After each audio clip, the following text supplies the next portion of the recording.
This week we celebrated Yom Haatzmaut, Israel's 77th birthday. The Israeli national anthem is Hatikva, the hope, and it articulates hope, which is a central principle of the existence of the Jewish state and our relationship toward it as diaspora Jews. It says, Kol od balevav penima nefesh Yehudi homia, as long as within our hearts the Jewish soul sings. And then it goes on later, Od lo avda tikvatenu, hatikva bat shnot alpaim. Our hope is not yet lost. It is 2,000 years old.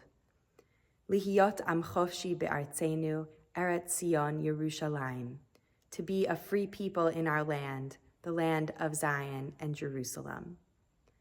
Hope is the primary thing that I hold onto in these dark and difficult days of war, in which our hostages are still, a year and a half later, not all yet home, in which members of the Israeli army are losing their lives in this awful ongoing war, and in which so many lives, too many innocent lives, have been lost in Gaza and the whole region. It is so difficult to hope in these times, and yet that is what we must do. That is the principle of our Jewish state.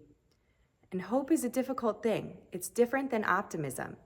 Rabbi Lord Jonathan Sacks teaches us that hope and optimism are not the same. For optimism is the belief that the world is changing for the better.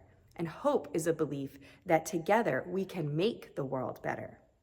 Optimism is a passive virtue, and hope is an active one. It needs no courage to be an optimist, but it takes a great deal of courage to hope. And so we must summon our courage to remain hopeful and be active in our hopefulness for a better world.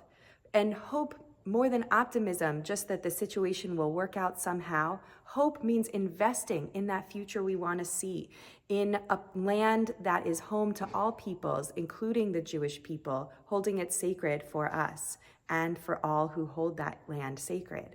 It means actively reaching out to people in the region to stay abreast of what's happening and not bury our heads in the sand. This is what it means to actively hope and partake of a positive Jewish future and make it happen. And so I want to end by reading a poem, a prayer that has kept me most hopeful through all of these days. It's one that was written in 2014 in another time of awful war, but rings so true today, even in this phase of war and bloodshed. It's written by Rabbi Tamar Elad Applebaum and Sheikha Ibtasim Mahmoud, who are both women who are dedicated to their faith in working and living in Jerusalem. And it's called A Prayer of Mothers for Life and Peace. God of life, who heals the brokenhearted and binds up their wounds, may it be your will to hear the prayer of mothers, for you did not create us to kill each other, nor to live in fear, anger, and hatred in your world.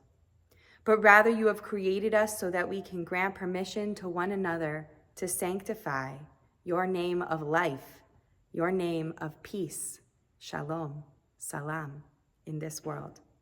For these things I weep, my eye runs down with water.